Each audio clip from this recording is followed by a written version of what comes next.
joining us today to talk about some very important things about what you can do for your yard, now in this season to prepare for what might be coming down the pipeline when it comes to wildfire risk and a whole bunch of other things. Yes, absolutely. So Matt Acakbani is here with Hughes Landscaping and is a member of the Associated Landscape Contractors of Colorado. So Matt, let's just talk about wildfires. It's a thing that everyone's talking about right now. So how do you protect your home from that? Well, first, thank you for having me back. I appreciate it. So for a lot of the insurance companies, realtors, and landscapers, we're talking about this year with our clients about not planting anything within 5 feet of the home. Mulch, you want to use rock. You don't want to have plant material around the, that first 5 feet, or any overhanging branches that hover over the roof line. We, I think, learned some really tough lessons in the Marshall Fire where you don't always have to be in the wildland-urban interface. You don't have to be in the deep mountains. Yes. Suburban homes can be at risk. Yes. And this idea of distance, and it's not just don't plant super close, but to your point, like the rock infrastructure, maybe no more juniper. A lot of cities are getting rid of juniper. Junipers. So choice of even what to plant, you have to be thoughtful about. I hope I don't get out of the sprinklers. The sprinklers, there they go. That would have been fun television. Okay, sorry, back to the point of choosing plants. So choosing plants, there are more flammable plants than others. Okay. So obviously, like the juniper that you just mentioned, there are grasses that are very flammable. The pines, the conifers, the spruces that have sap and more resin in the needles, and a lot more needles at the bottom basins that aren't cleaned up, those are very high risk plants for your home. So if they're planted like 10, 15, 20 feet out from the home, that's a better choice.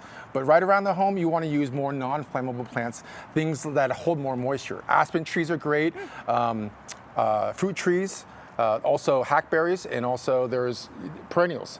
So the coneflowers, the sedums, which have a lot of moisture in the foliage, the yarrow, and the penstemon are more plants that have moisture that are more flame resistant. And then also there's a great product that you can use. It's called a flame retardant. So if people use that on wreaths and Christmas trees before they bring them into the home. So if you have a wood fence that touches a house, you can spray your wood fence also to keep it from burning.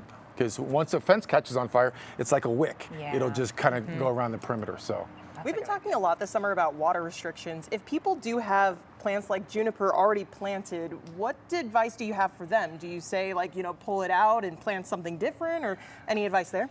Well, no, because junipers are drought tolerant once established. So usually, technically, it's 2 summers for plants to get established in the native soil. And then you can kind of stress the plant without watering. So on a drip system, we're on 2 days a week watering, most municipalities, most cities. So juniper should do really well with 2 days a week watering. Although some municipalities are saying nobody can plant new juniper, which is really interesting. I know we're just harping on juniper. There's a lot of other things you can do. What about, I'm thinking, again, Marshall Fire was such a lesson. So many firefighters talked about people had left their hoses out and they could access those. And then other just infrastructure, when you're thinking about your home, infrastructure if you're outside of your home, any other gardening thoughts or just safety? Don't be leaving around extra clippings, right? Things like that.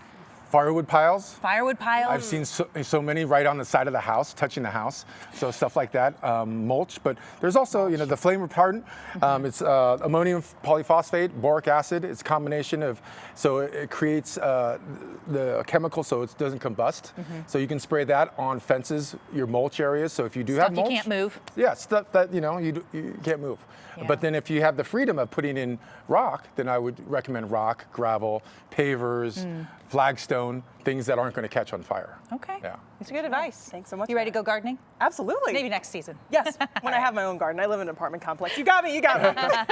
Matt, thanks. Really appreciate you coming in. Good advice for everyone as we finish out this summer season.